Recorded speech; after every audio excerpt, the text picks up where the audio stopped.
I still remember the sound of laughter that night, ringing through the house like it was mocking me. My father was smiling. No, he was celebrating, but not with me. I was the reason for the celebration. The thought hits me like a punch every time I replay it. He threw a party to celebrate kicking me out.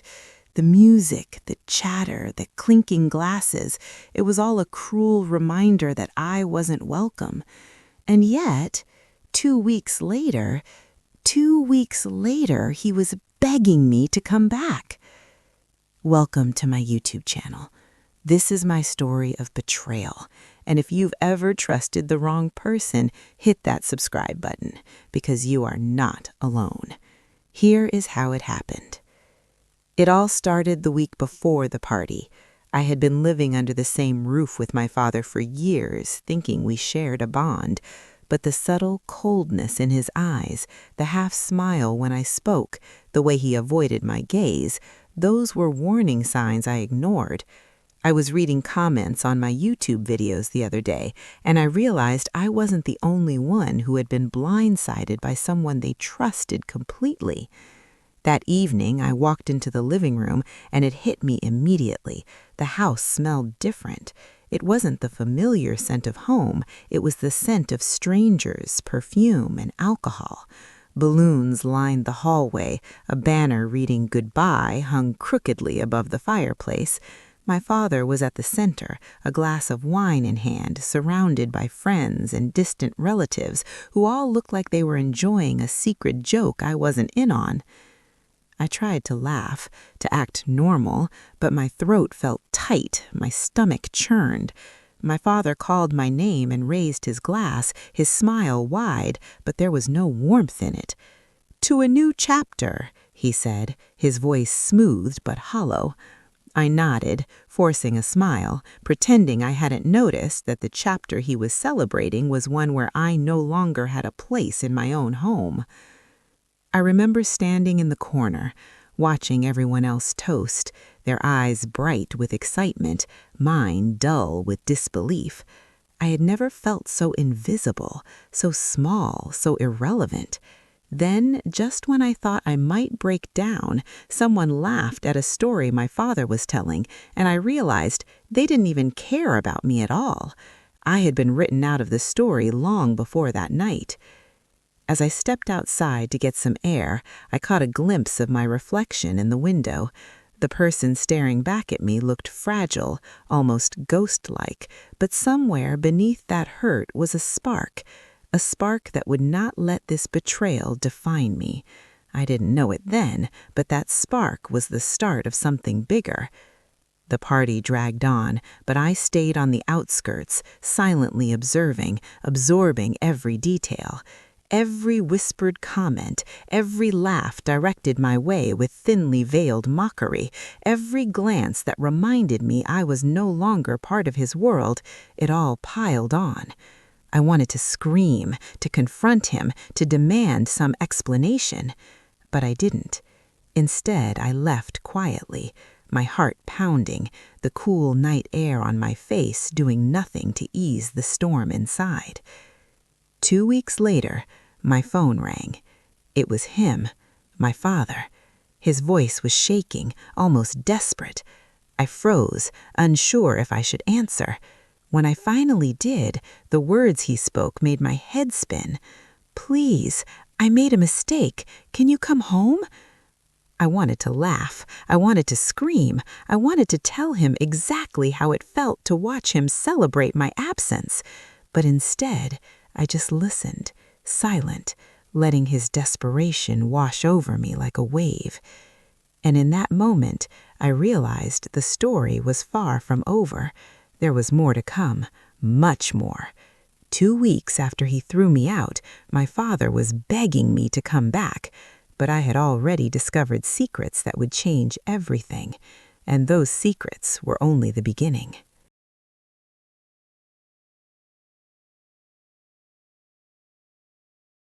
The silence after that phone call was heavier than anything I had ever felt before. I didn't answer him right away. I couldn't. My fingers tightened around my phone as if holding it too loosely would somehow make everything slip further out of control. His voice, shaky, uncertain, almost afraid, echoed in my mind. This wasn't the same man who had raised a glass to celebrate my absence just 2 weeks ago. This wasn't the same man who stood in front of a room full of people and made my departure into entertainment. Something had changed, but the question that haunted me was simple. What? I didn't go back that night. Instead, I sat on the edge of the small bed in the tiny apartment I had barely managed to rent after being thrown out. It wasn't much, peeling paint, a flickering light, and a window that overlooked nothing but a brick wall, but it was mine. And for the first time in my life, I understood what it meant to have something that couldn't be taken away by someone else's decision. But independence didn't erase the pain. It didn't erase the humiliation of that night, and it definitely didn't erase the confusion that came with his sudden desperation. I replayed everything leading up to the party, searching for answers I might have missed. The late-night phone calls he would take in another room, the way he started locking his office door, something he had never done before, the tension in his shoulders whenever I asked simple questions like, "Is everything okay?" He would always brush it off with a quick nod and a forced smile. At the time, I thought he was just stressed. Now I wasn't so sure. The next morning, I woke up to 3 missed calls and a text message. "Please, we need to talk. It's important." I stared at the screen, my heart pounding. Important. That word carried weight, but so did everything he had already done. I decided to meet him, not because I forgave him, not because I trusted him, but because I needed answers.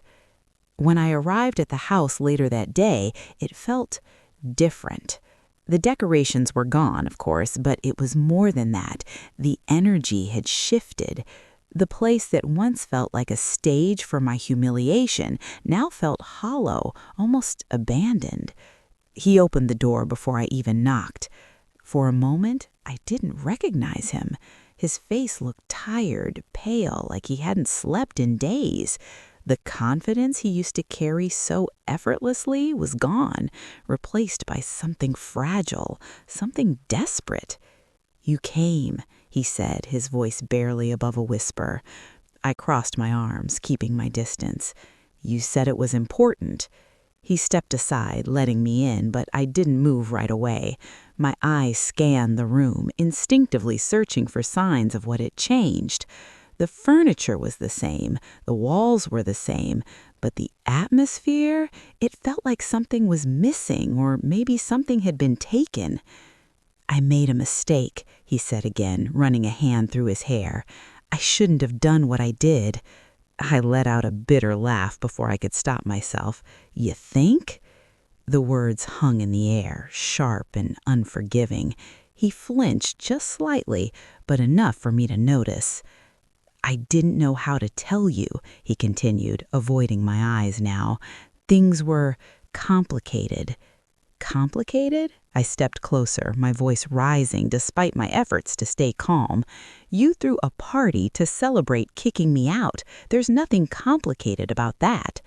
He swallowed hard, his gaze finally meeting mine, and for the first time, I saw something in his eyes I had never seen before.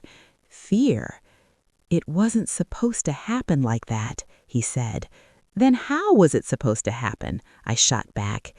He hesitated, and that hesitation told me everything. There was more, much more. "I need you to understand," he said slowly, choosing his words carefully, "that I was under a lot of pressure." "From who?" Another pause, another flicker of uncertainty. "That's not important right now." "It is to me," I said firmly, "because whatever pressure you were under, it made you choose them over me." The room went silent. He looked away, his jaw tightening, as if the truth was sitting right there on the tip of his tongue, but he couldn't bring himself to say it. And that's when I noticed something. A stack of papers on the table. They weren't there before, or maybe they were and I just hadn't paid attention, but now they stood out like a beacon, drawing my focus. "What's that?" I asked, nodding toward them. His reaction was immediate, too immediate. "Nothing," he said quickly, stepping in front of the table as if to block my view. But it was too late. I had already seen enough to know it wasn't nothing.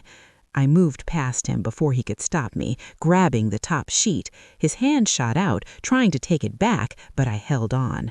"Wait," he started, but I was already reading.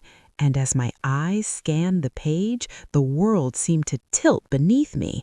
Legal documents, contracts, and right there in bold letters, my name. "What is this?" My voice came out quieter than I expected, almost numb. He didn't answer.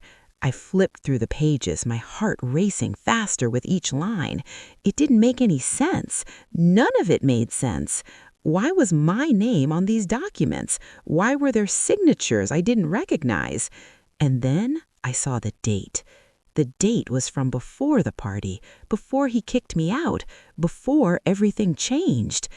"You were planning something," I said slowly, looking up at him. His silence confirmed it. A cold realization settled over me, creeping in like a shadow I couldn't escape. "This wasn't just about kicking me out," I continued, gripping the papers. "This was about something else." He finally spoke, his voice barely holding together. "I signed something, and now they're coming for us." The moment he said they're coming for us, I realized this was never just a family betrayal. It was a trap, and somehow I'd been written into it before I even knew it existed.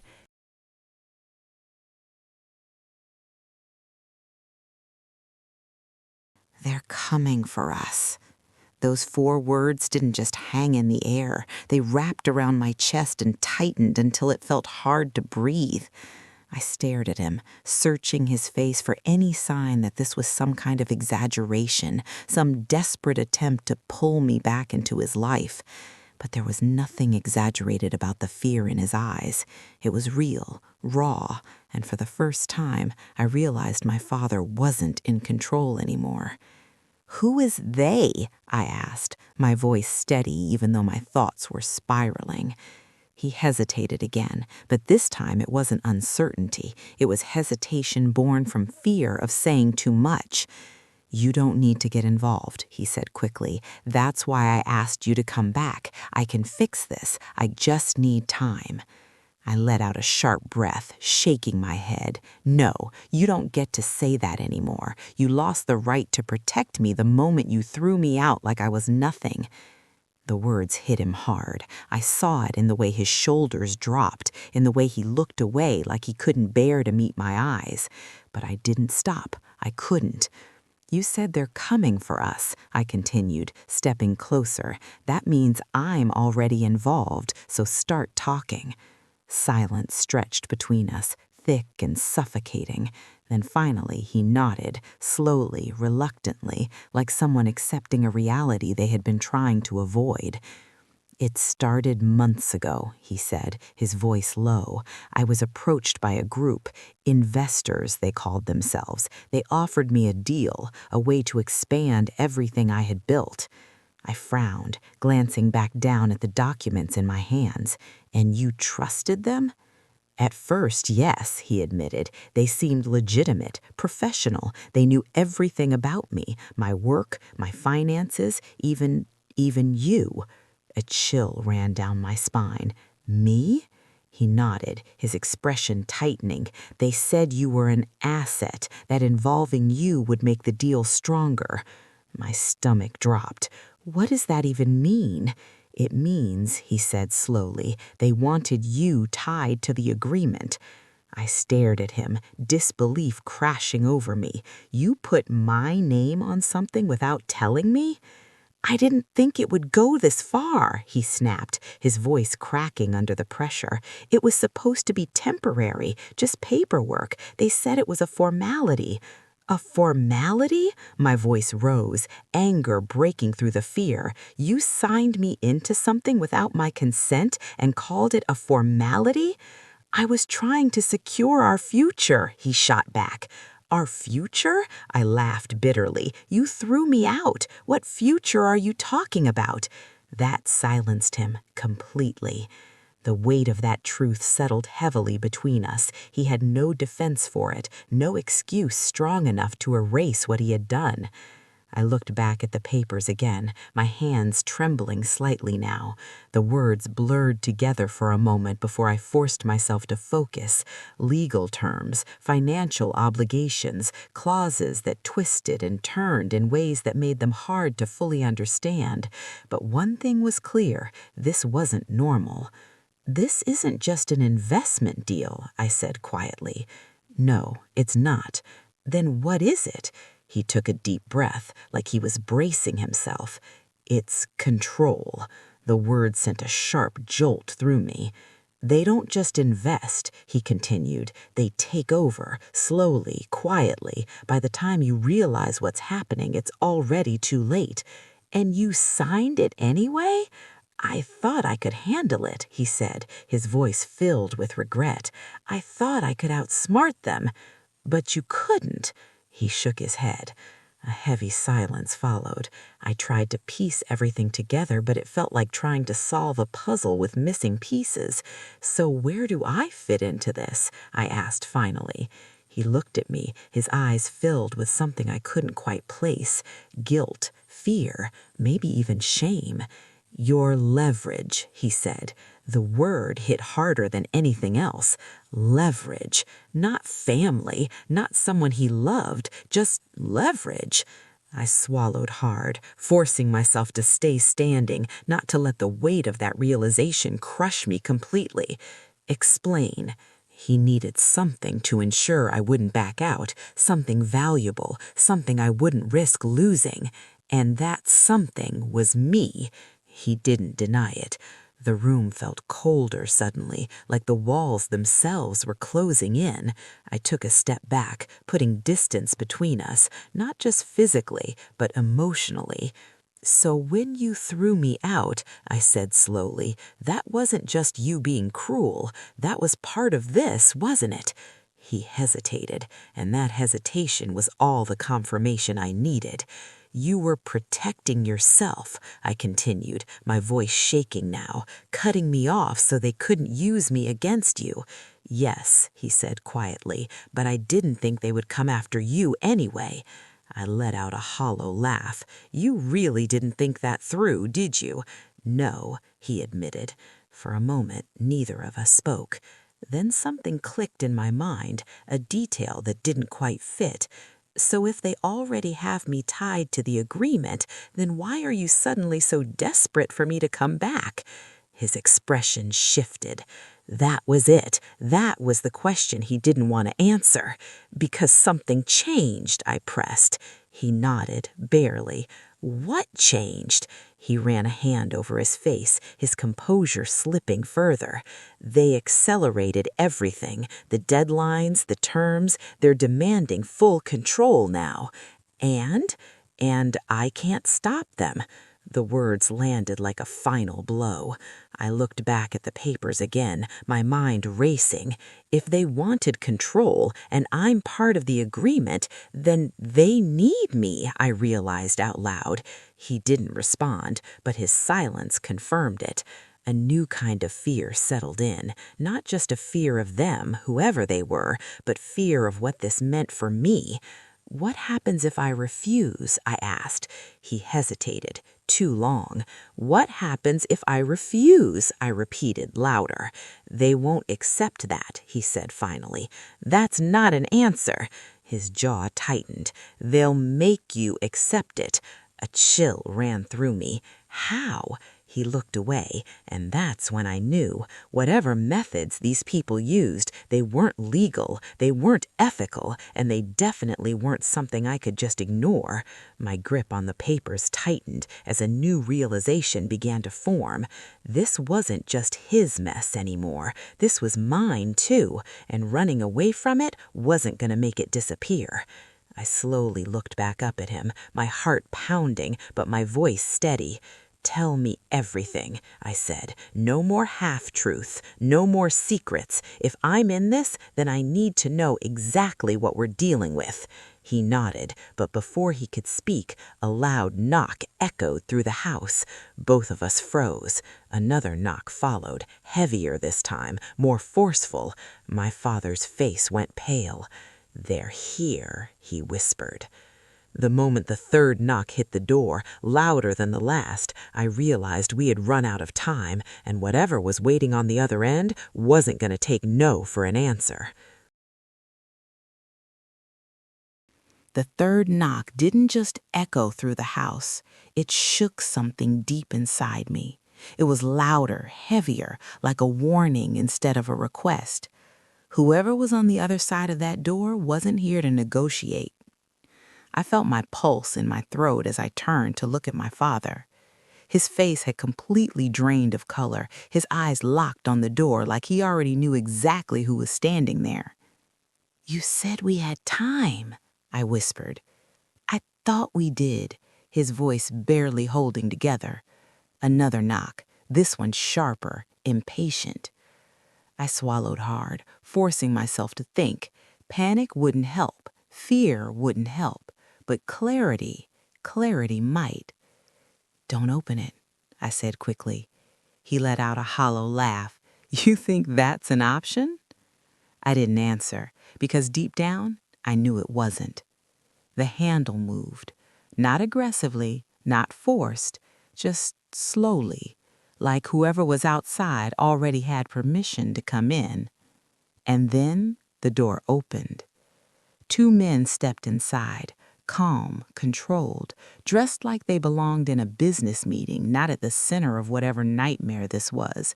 There was nothing outwardly threatening about them, but that somehow made it worse. The first man smiled politely, his eyes scanning the room before settling on my father. "We were hoping you'd be home." My father didn't respond. He couldn't. The second man closed the door behind them with a soft click that felt louder than any slam. "And you must be," he paused, looking directly at me, "the missing piece." A cold wave washed over me. Missing piece. That's what they were to me. Not a person, not someone with a choice, just a part of their plan. I straightened slightly, refusing to let them see how much those words affected me. "If you have something to say it clearly." The first man's smile widened just a fraction. "Direct. I like that." My father finally found his voice. "You shouldn't be here." "And yet," he replied smoothly, "here we are." The air in the room felt suffocating now, like every breath required effort. "What do you want?" I asked, cutting through the tension. They exchanged a brief glance before the second man stepped forward, his gaze never leaving mine. "We want to finalize the agreement." "There is no agreement," I said firmly. "There is," he corrected calmly. "It was signed." "Not by me." A pause, and then something shifted in his expression. Not anger, not frustration, just calculation. "That's where things become complicated," he admitted. I crossed my arms, holding my ground. "Then maybe you should have thought about that before dragging me into something I never agreed to." The first man chuckled softly, like I had just made an interesting point rather than a serious objection. "You're under the impression that agreement is always voluntary." The words sent a sharp chill down my spine. "I'm not signing anything," I said, my voice steady but firm. "We're not asking you to sign," he replied. That stopped me. "Then what are you here for?" Another glance between them. "To give you a choice," the second man said. I almost laughed, almost. "A choice?" "Yes," he said, his tone calm, measured. "You can cooperate and make this easy for everyone involved." "And if I don't?" The room went quiet. For a moment, neither of them spoke, and somehow that silence was worse than any threat they could have made. Then the first man stepped closer, his voice dropping slightly. Then things become difficult. My heart pounded harder, but I refused to look away. That's not a real choice. No, he agreed, it's not. Behind me, I could feel my father's tension building, like he was about to say something, anything, but didn't know what. You said you needed me, I said, keeping my focus on them, so tell me why. The second man tilted his head slightly, studying me. You're more perceptive than we expected. Answer the question. Another pause, and then finally he did. Because everything your father built is no longer his. The words landed like a shockwave. What? I turned to my father, but he couldn't meet my eyes. It was part of the deal. Assets, control, ownership. It all transfers. But there was one condition that hasn't been fulfilled yet. I already knew what he was going to say. Your involvement. I felt my stomach drop. So until I'm involved, you don't fully own anything? Correct. A dangerous realization began to form. That means you need me more than I need you. For the first time, their calm expressions cracked, just slightly. Not enough for anyone else to notice, but I did. And in that moment, the balance shifted, just a little, but enough. The first man smiled again, but this time it didn't reach his eyes. Careful, he said, softly. Confidence can be misplaced, or it can be accurate. Silence. Thick. Heavy. I could feel my father staring at me now, but I didn't look at him, not yet, because for the first time since this started, I wasn't just reacting. I was thinking, strategizing. If I walk away right now, you lose everything you've been working toward. Temporarily, he corrected, but long enough to matter. I shot back. Another pause, longer this time. They weren't expecting resistance, not like this. Good. Let's stop pretending, I said, my voice sharper now. You don't have control here, not yet, and until you do, I'm the one holding the leverage. The word hung in the air, echoing what my father had said earlier, leverage. But now it meant something different. Now it meant power. The first man studied me carefully, his expression unreadable. You're suggesting a negotiation. I'm stating a fact, I replied. If you want me involved, then the terms change. Behind me, I heard my father inhale sharply. This wasn't what he expected. It wasn't what I expected either, but something inside me had shifted the moment they walked through that door. Fear was still there, but it wasn't in control anymore. Interesting, the second man said quietly. I held his gaze. So here's my condition. The room seemed to hold its breath. You walk away from him, I nodded toward my father, completely. No control, no ownership, nothing. My father's head snapped up. What are you doing? He whispered. I ignored him. Then, I continued, we can talk. The silence that followed was different this time, heavier, more dangerous, because I'd just done something irreversible. I had challenged them directly. And as the first man's smile slowly faded, I realized something else too. They weren't used to losing. The moment their expressions changed, I knew I had crossed a line, and whatever came next wasn't going to be negotiation anymore. It was going war. The word echoed in my mind as the room fell into a suffocating silence. I could feel it in the way the air shifted, in the way both men straightened slightly, their calm masks tightening just enough to reveal something darker underneath. I had pushed too far, or maybe exactly far enough. The first man's smile disappeared completely now. You're in no position to make demands, he said, his voice colder than before. I didn't flinch. And yet, here I am. For a brief moment, no one moved, no one spoke. It felt like standing on the edge of something dangerous, knowing one wrong step would send everything crashing down. Then the second man exhaled slowly, almost like he was recalibrating. "Let's be clear," he said, his tone measured again, but sharper. "You're not negotiating from strength. You're negotiating from ignorance." "Then enlighten me," I replied instantly. His eyes narrowed slightly, but I caught something else there too. Interest. That was good. Interest meant I still had their attention. "You think you're the key to stopping this, but you're not. You're just a delay." "Delays can cost a lot," I said. "They can," he agreed, "but they don't change outcomes." I tilted my head slightly, studying him the same way he had studied me earlier. That sounds like confidence, or overconfidence. The first man let out a quiet breath, stepping forward again. "You're playing a dangerous game." "I didn't start it," I shot back.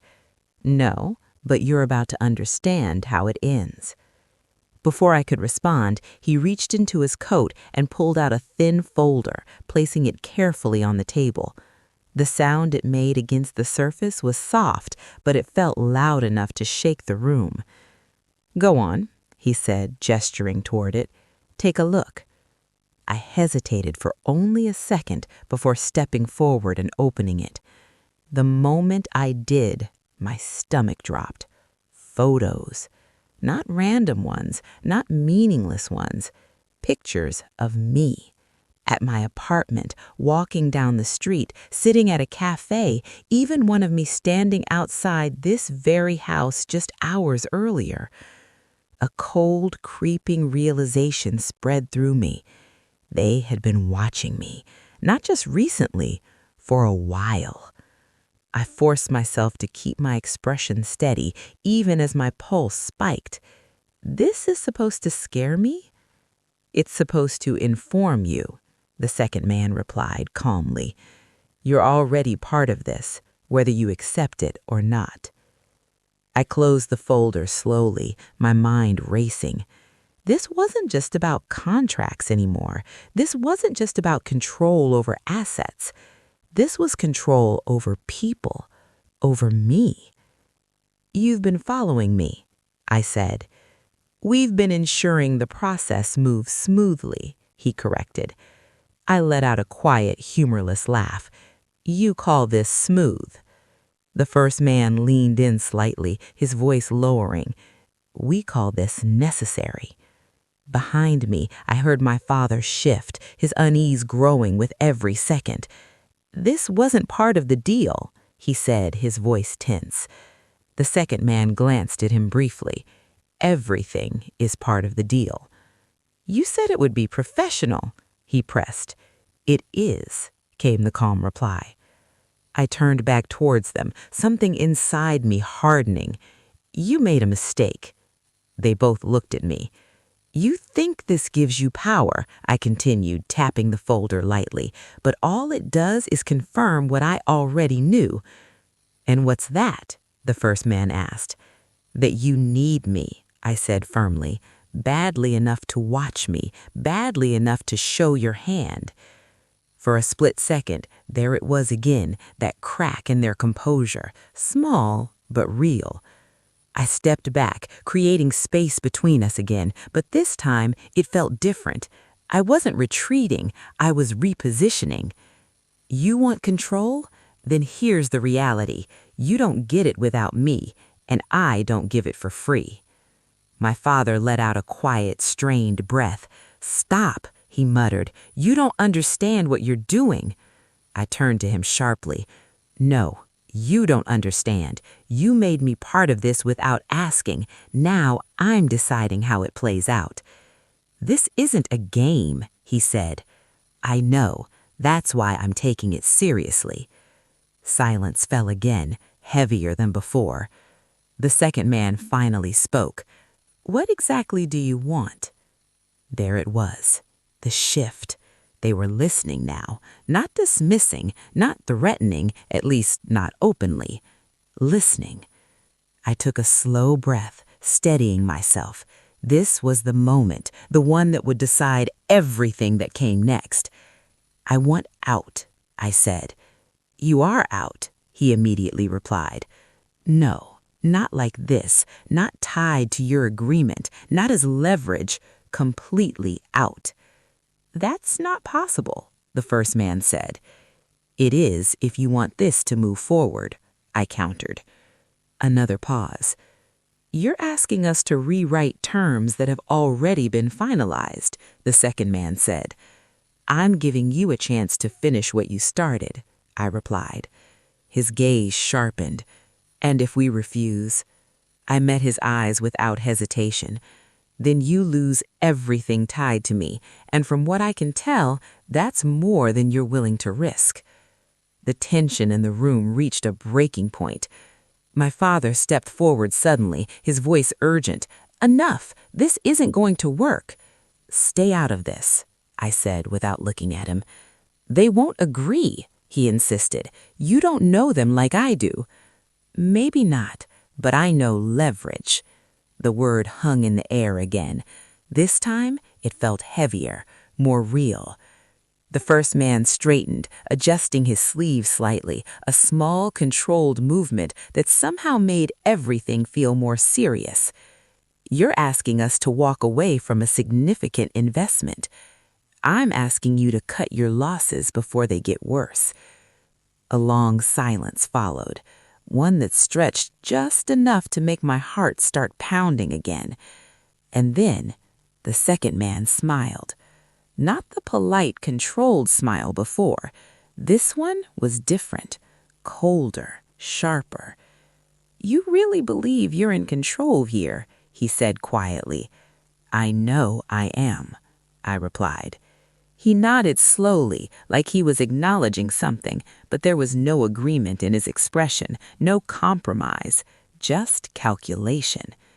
"Then let me show you something," he said.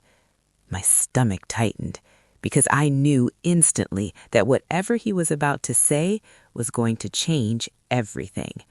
He reached into his pocket again, but this time, instead of a folder, he pulled out his phone. A few taps, and then he turned the screen toward me. At first, I didn't understand what I was looking at, but then it clicked. A document, a digital copy of the same contract, but this version had something the others didn't. A signature. My signature. My breath caught in my throat. My signature. I couldn't stop staring at it. The shape, the curve of each letter. It was unmistakably mine. Not similar, not forged poorly. It was exact, perfect, like I had signed it myself without even realizing it. "That's not real," I said, but my voice lacked conviction. The second man tilted his head slightly. "It's very real." "No." I shook my head, stepping closer, grabbing the phone from his hand before he could react. I zoomed in, studying every detail. The ink flow, the placement, the slight tilt I always made at the end. It was all there. "I never signed this." "Not knowingly," he replied calmly. A cold wave rushed through me. "What does that mean?" My father spoke before they could answer. "They tricked you." I turned to him sharply. "How?" His face was tight with guilt, his voice strained. "Documents, emails. Remember a few months ago when I asked you to sign some forms? Routine paperwork," I said. My mind raced backward. Papers I hadn't really read, trusting him without question, signing where he pointed, because why wouldn't I? He was my father. My grip on the phone tightened. "You said it was nothing important." "I didn't know it would turn into this," he said quickly. "You didn't know?" My voice rose, anger breaking through the shock. "Or you didn't care enough to check?" "I was desperate," he snapped. "They were already pressuring me. I thought if I just got through the initial phase." "You used me." I cut him off, my voice dropping into something quieter, more dangerous. The room fell silent again. because that was the truth. Not a misunderstanding, not an accident, a choice. He had chosen to involve me without telling me, without giving me a chance to say no. I trusted you, I said, my voice barely above a whisper now. He couldn't meet my eyes, and somehow that hurt more than anything else. The first man cleared his throat lightly, breaking the moment. As touching as this is, we should refocus. I turned back to them slowly, my emotions shifting. The anger was still there. The betrayal was still there. But now, something else was forming. Clarity. You set this up from the beginning, I said. We created an opportunity, the second man corrected. For yourselves, I replied. For everyone involved, he said smoothly. I let out a sharp breath. Don't pretend this benefits me. It can, he said. I narrowed my eyes. How? By cooperating, he answered simply. The word hung in the air, heavy with implication. I glanced back down at the phone, at my own signature staring back at me like proof of something I couldn't undo. You've taken what you need, I said. Why does it matter what I do now? The first man stepped forward slightly. This isn't just about a signature. Then what is it about? Completion, he said. I frowned. That doesn't explain anything. It will, the second man added, in time. I shook my head, frustration building again. No more vague answers. If you expect me to cooperate, then you tell me exactly what happens next. They exchanged another glance. Then, slowly, the second man nodded. Very well, he said. The agreement requires activation. Activation? Yes, he continued. The signature binds you legally, but for full transfer of control, there are additional steps. A bad feeling settled in my stomach. What kind of steps? He didn't answer right away, and that silence told me everything I needed to know. They involve me, I said. Yes. How? Another pause. Then finally, you need to appear, he said. I blinked. Appear? At a formal proceeding, he clarified, in person, confirming your role. My chest tightened. And if I don't? The first man's expression hardened slightly. Then the agreement enters enforcement. And what does that mean? This time it was my father who answered. It means they take everything, he said quietly. Everything? The house, the business, the accounts, he listed, his voice hollow, and they won't stop there. A chill ran through me. What do you mean? He hesitated. They'll come after you directly. Silence. Heavy. Crushing. I looked between all three of them, my mind racing faster than ever. This wasn't just about money. This wasn't just about control. This was about pressure, about forcing me into a position where I had no real choice. You planned this, I said again, my voice steady. We anticipated resistance, the second man replied, and prepared for it, I finished. He didn't deny it. I took a slow breath, trying to steady myself. Every instinct told me to run, to get as far away from this as possible, but I knew that wouldn't solve anything. They had already proven that distance didn't matter. They could reach me anywhere. So let me get this straight, I said. You want me to show up, confirm this agreement, and just hand everything over? That's one way to look at it, the first man said. And the other way? You ensure stability, he replied. You avoid unnecessary complications. I let out a sharp breath. You mean you make things easier for you? He didn't respond. Because he didn't need to. The truth was already clear. I looked down again at the contract on the screen, my thoughts spinning. They had power, that much was obvious. Resources, reach, control. But they also had a weakness. Me. Without me, they couldn't complete whatever this was. And that meant I still had a move left. Maybe my last one. I slowly handed the phone back, my expression calm now. Too calm. "I'll do it," I said. All three of them froze. My father looked at me in shock. "What?" "I'll appear," I continued, keeping my voice steady. "I'll confirm everything you need." The two men exchanged a glance, this time not cautious, but satisfied. "Wise decision," the second man said. But I wasn't finished. "On one condition," I added. Their attention snapped back to me instantly. "Name it," the first man said. I looked directly at them, my gaze unwavering. "He walks away," I said, pointing to my father. "No involvement, no consequences. You leave him out of it completely." My father shook his head immediately. "No, you can't." "Be quiet," I said sharply, not taking my eyes from them. The room went still again. The second man studied me carefully. "You're negotiating again." "I'm setting terms," I corrected. A long pause followed. Then slowly, he nodded. "Agreed." My father's breath caught. "You can't trust them." "I don't," I said calmly, "but I understand them." And that was enough.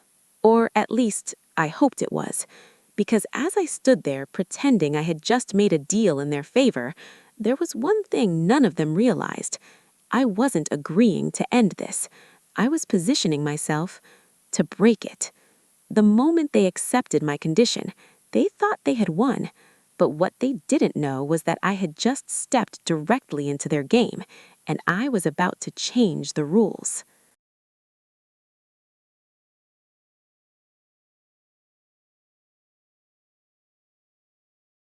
The moment I said yes, everything changed. Not just for them, but for me. I could feel it in the way the room shifted, in the way their posture relaxed ever so slightly, like predators who believed their prey had finally stopped running. They thought I had given in. They thought fear had pushed me into compliance. They were wrong. But the danger now was greater than ever, because stepping into their game meant stepping onto their ground, and if I made one wrong move, there would be no coming back from it. "When?" I asked, keeping my voice controlled. "Tomorrow," the second man replied instantly, as if the answer had already been decided long before I agreed. Of course it had. "Where?" "You'll be picked up," he said. "Everything will be arranged." That wasn't an answer. That was control. I nodded anyway, pretending to accept it. "Fine." The first man gave a small, satisfied smile. "We're glad you understand the importance of cooperation." I didn't respond, because if I spoke even one word too many, they might hear the truth behind my silence, that I wasn't cooperating, I was preparing. They didn't stay much longer after that. Once the agreement was verbally sealed, they left as calmly as they had arrived. No threats, no raised voices, just quiet confidence. But the moment the door closed behind them, everything broke. My father ran a hand through his hair, pacing the room like he was trying to outrun his own thoughts. "What have you done?" he said, his voice tight with panic. I stayed still, my eyes fixed on the door. "I made a move." "That's not a move. That's walking straight into their hands." "No," I said quietly. "It's getting inside their system." He stopped pacing, turning to look at me like he didn't recognize me anymore.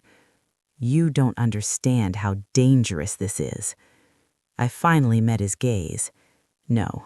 You don't understand. I already am in their system. This just gives me a chance to do something about it." "And what exactly are you planning?"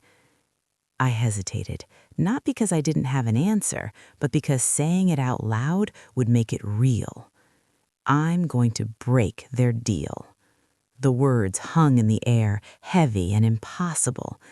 My father stared at me, disbelief written all over his face. "You can't." "Watch me," I replied. That night, I didn't sleep, not even for a second. I sat in that house, the same house where everything had started, and went over every detail, every document, every memory I had. The contract, the clauses, the conditions. There had to be a weakness, something they overlooked, something they assumed I wouldn't notice. Because people like them, they don't expect resistance. They expect obedience. And that was their first mistake. By the time morning came, I had a plan. Not a perfect one, not a safe one, but it was enough. A black car pulled up exactly at the time they said it would. Right on schedule. Of course. I took a deep breath before stepping outside, my father standing behind me.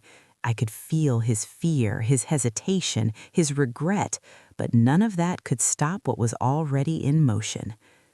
"Don't do this," he said one last time. I didn't turn around. "I have to," I replied. And then I got in the car. The ride was silent, no conversation, no explanations, just the low hum of the engine and the growing tension in my chest. We drove for what felt like forever before finally stopping in front of a building that didn't look like anything special, but something about it felt off, too clean, too quiet, too controlled. I stepped out, my heart pounding, but my expression calm. One of the men from yesterday was waiting for me at the entrance. "Right on time," he said. "I said I would be," I replied. He gestured for me to follow him inside. The moment I stepped through those doors, I knew this was it. No more delays, no more preparation. This was where everything would either fall apart or come crashing down.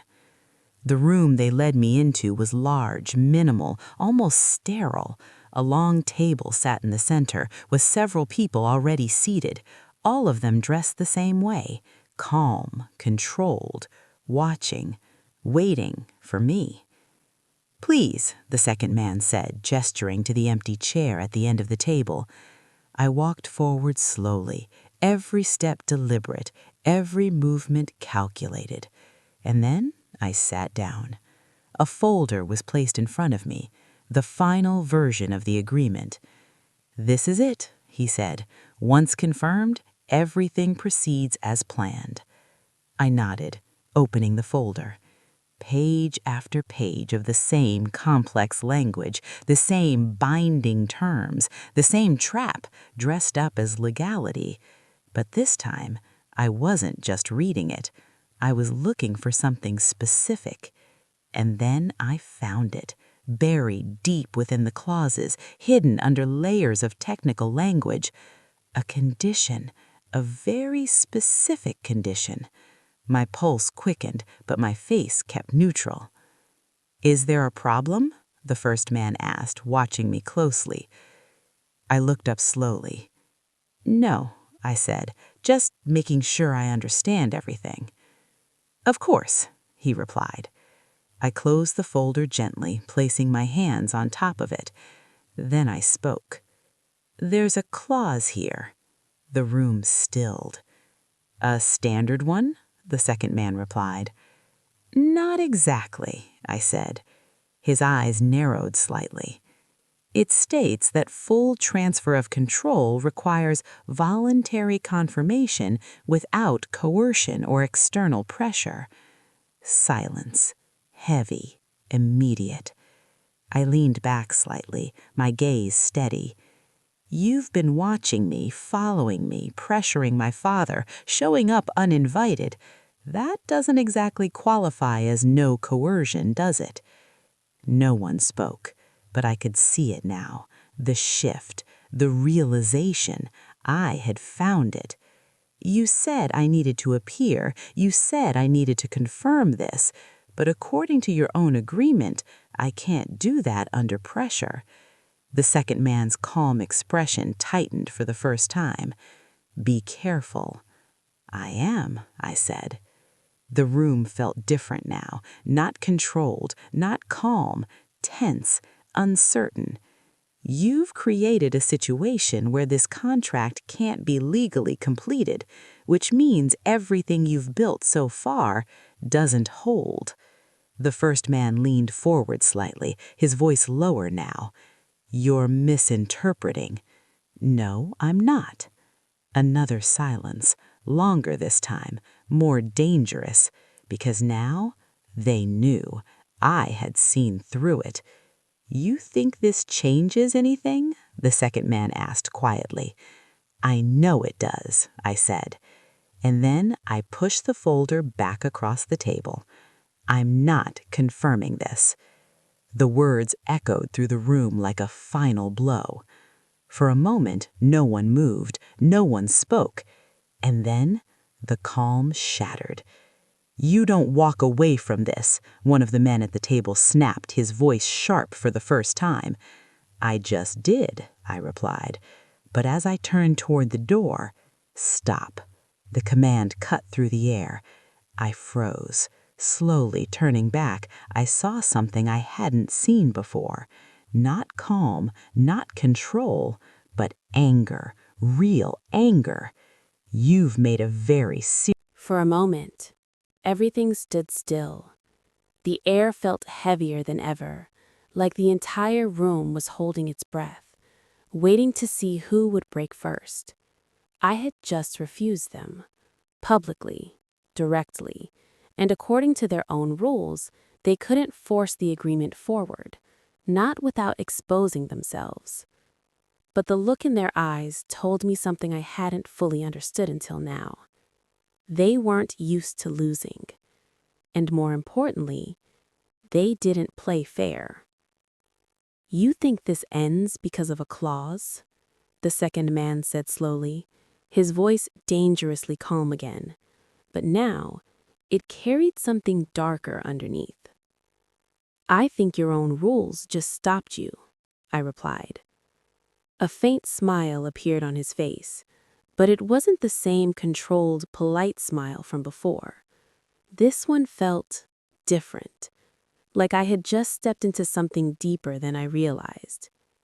You're still thinking too small, he said. Before I could respond, one of the men at the table stood up abruptly, pushing his chair back with a sharp scrape that echoed across the room. The sound alone was enough to send a jolt through me. This process is over, the man said firmly. We don't need confirmation anymore. My chest tightened. That's not how your contract works. No, he replied, his eyes locked onto mine. That's how you think it works. A cold realization began creeping in. I turned back toward the second man. You said the agreement required voluntary confirmation. It does. Then you can't. We can, he interrupted. The calmness in his voice was more terrifying than any threat. How? I demanded. He stepped closer, his gaze unwavering. Because the agreement doesn't just rely on one clause. It relies on structure, layers, redundancy. My mind raced. What are you talking about? Your signature, he said, was only the first layer. My stomach dropped. And your appearance here today, he continued, that fulfills the second. No, I said immediately. I didn't confirm anything. You showed up, he replied. The words hit harder than I expected. That's not the same thing, I said, but my voice wavered slightly now. Legally, he tilted his head, it can be interpreted that way. The room seemed to tilt beneath me. No, that couldn't be right. I had been so focused on the clause, so certain I had found the weakness, that I hadn't considered this, that they had built a system where every move I made still worked in their favor. You manipulated the entire situation, I said slowly. We designed it, he corrected. A heavy silence followed. For the first time since this started, I felt it. Doubt. Real, creeping doubt. Had I just walked exactly where they wanted me to? Had every step I took, the resistance, the negotiation, even my so-called victory, been part of their plan? I clenched my fists, forcing myself to think, to not let that doubt take over completely. No, I said, more firmly now. You're wrong. The second man raised an eyebrow slightly. Am I? Yes, I said, my voice stronger, because there's one thing you didn't account for. And what's that? I took a slow breath. Me walking away. And with that, I turned again, this time not hesitating, not stopping, not waiting for permission, and headed straight for the door. Stop her, someone said behind me. But this time, no one moved, not a single step, because they knew if they physically forced me now, everything they'd built, the legal structure, the illusion of legitimacy, would collapse. And that's where their real weakness. They needed control, but they also needed it to look clean. I reached the door, my hand gripping the handle tightly for just a second before pulling it open. No one stopped me. No one followed. And just like that, I walked out. The moment I stepped outside, the air felt like a shock. It felt different, lighter, real, like I had been holding my breath the entire time and only now was finally able to breathe again. But I didn't stop walking, not until I was far away from that building, far away from them, far away from everything. Only then did I slow down, my heart still racing, my thoughts still spinning. Had I won? Or had I just delayed the inevitable? I didn't know yet, but I knew one thing for certain. I wasn't going back. Not to them. Not to the life they tried to trap me in, and not to the version of myself that trusted blindly. When I finally returned to the house, my father was waiting. The moment he saw me, he stood up quickly, his eyes filled with something I hadn't seen in a long time. Relief. "You're okay," he said. "I'm fine," I replied. He hesitated, like he didn't know what to say next, like there were too many things to say and none of them felt enough. "I'm sorry," he said finally. I looked at him for a long moment. Those words, they mattered, but they didn't erase anything. "You should be," I said quietly.